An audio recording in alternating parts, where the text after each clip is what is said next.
Hello, જય માતાજી, જય શ્રી કૃષ્ણ. મિત્રો, વિડીયો શરૂ કરીએ પહેલાં ગમે તો લાઈક અને શેર કરી દેજો. ચેનલ પર નવા હોય તો ચેનલને સબસ્ક્રાઈબ જરૂરથી કરજો. તો ચલો શરૂ કરીએ વાર્તા.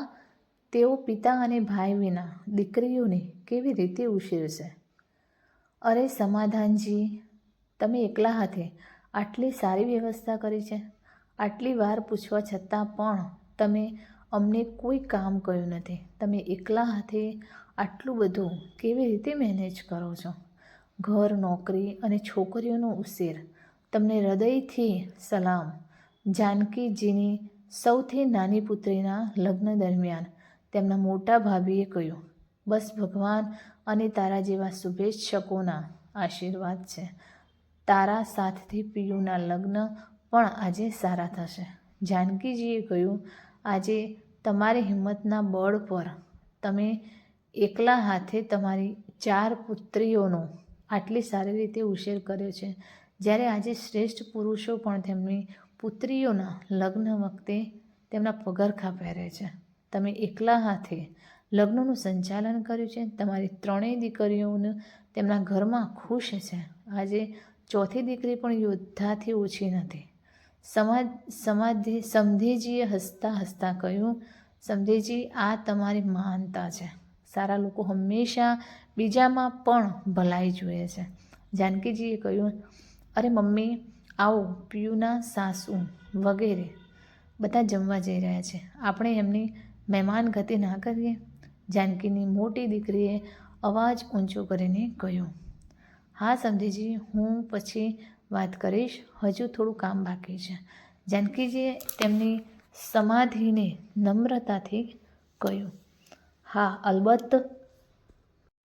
મહેમાન તો ભગવાન છે અને દીકરીના સાસરિયાઓ તો ભગવાન કરતાં પણ મોટા છે. બળે સમધેજીએ ચપટી વડે કહ્યું, ના ના સમધેજી, તમારા જેવા છે પણ અમારી પણ થોડી ફરજ છે. આટલું કહીને જાનકીજી ચાલ્યા ગયા. રાત્રિ ભોજન પછી કન્યા અને વરરાજા રાઉન્ડ માટે ગયા. બધા નજીકના સંબંધીઓ આવીને ફેરા જોવા બેઠા હતા. જાનકીજી પણ બેસી ગયા હતા. સમધેજીના શબ્દોએ જાનકીજીને ઝાંખી પડી ગયેલી યાદોને તાજી કરી દીધી. તે 10મા ધોરણમાં હતી ત્યારે જ જાનકીના માતા પિતાએ તેના લગ્ન 3 ભાઈઓમાંના મધ્યમ ભાઈ સાથે કરાવ્યા, જે સરકારી નોકરીમાં હતા. માતા પિતા સરકારી નોકરી ધરાવતા છોકરાને તેમની દરેક દીકરીના સુરક્ષિત ભવિષ્ય માટે શ્રેષ્ઠ માને છે. જાનકીજીને વહુને 2 પુત્રો હતા. લગ્નના 1 વર્ષ પછી જાનકીજીને મોટી પુત્રીનો જન્મ થયો હતો. ભાભીને દીકરાઓની મા હોવાનો ખૂબ ગર્વ હતો. આથી જાનકી પણ પુત્રને જન્મ આપે અને પરિવારમાં પુત્ર કરતાં વધુ માન સન્માન મળે તેવી ઈચ્છા સાથે 25 વર્ષની વયે 4 પુત્રીઓની માતા બની ગઈ. પણ જાનકીજીના નસીબમાં કંઈક બીજું જ લખાયેલું હતું.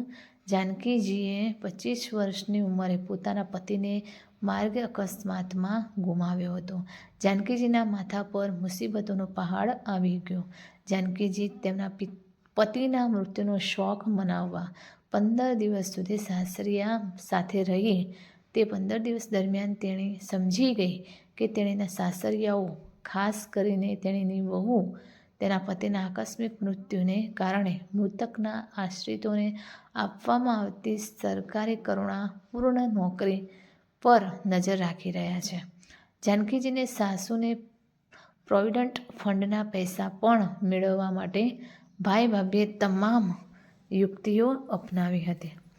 પાઘડીની વિધિ પણ કરવામાં આવી હતી. જ્યારે જાનકીને કોઈ પુત્ર ન હતો, તેથી તેના શાળાના મોટા પુત્રને પાઘડી બાંધવામાં આવી હતી. તેમની એ જ જૂની ક્લીચ દલીલ એવી હતી કે એક સ્ત્રીની જાતિ દરેક 4 છોકરીઓને કેવી રીતે જન્મ આપી શકે, પાલન પોષણ કરશે. જાનકી સમજી ગઈ હતી કે જો તે પોતાના પગ પર ઊભી નહીં થાય તો તેના સાસરિયા તેને અને તેની દીકરીઓને દરેક બાબત પર નિર્ભર બનાવી દેશે. સ્વાભિમાની અને અભિમાની જાનકી તેના માતા પિતાના ટુકડા પર જીવવા પણ તૈયાર નહોતી. તે ભાઈ ભાભીના પુત્રને દત્તક લેશે નહીં.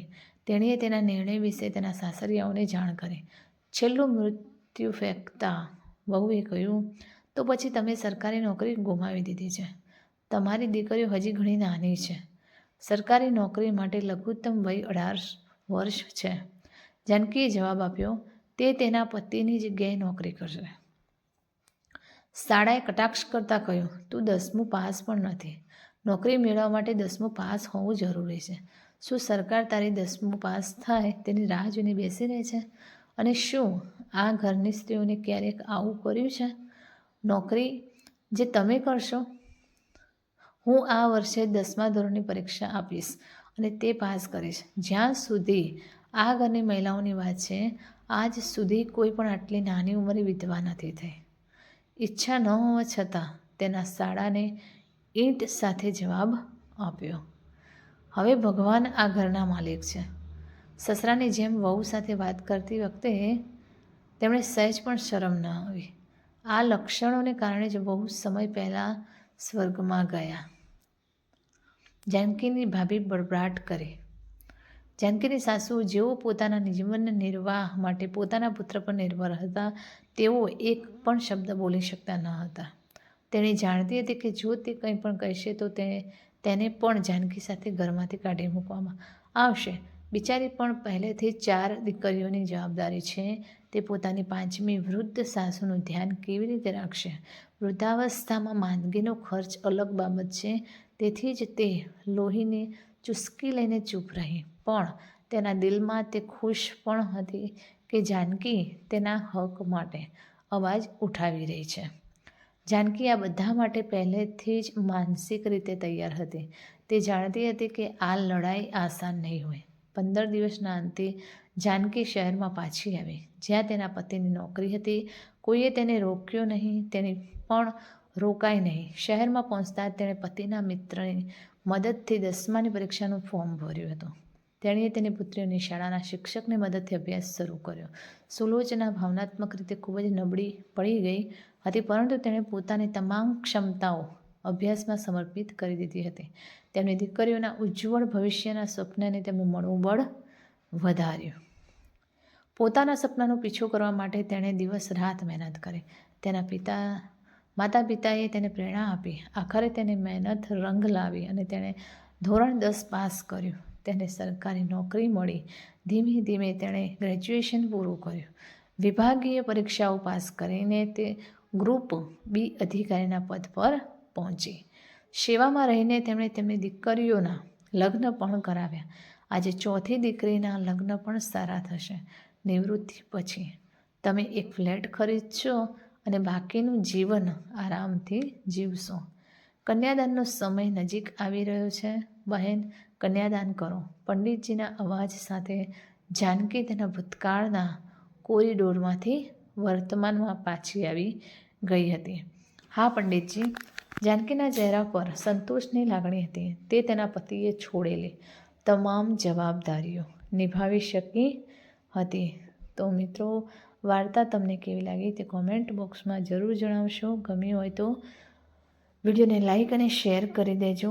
ફરી મળીશું આવા જ એક નવા વિડીયો સાથે. ત્યાં સુધી નમસ્તે, જય માતાજી, જય શ્રી કૃષ્ણ, હર હર મહાદેવ. Thanks for watching.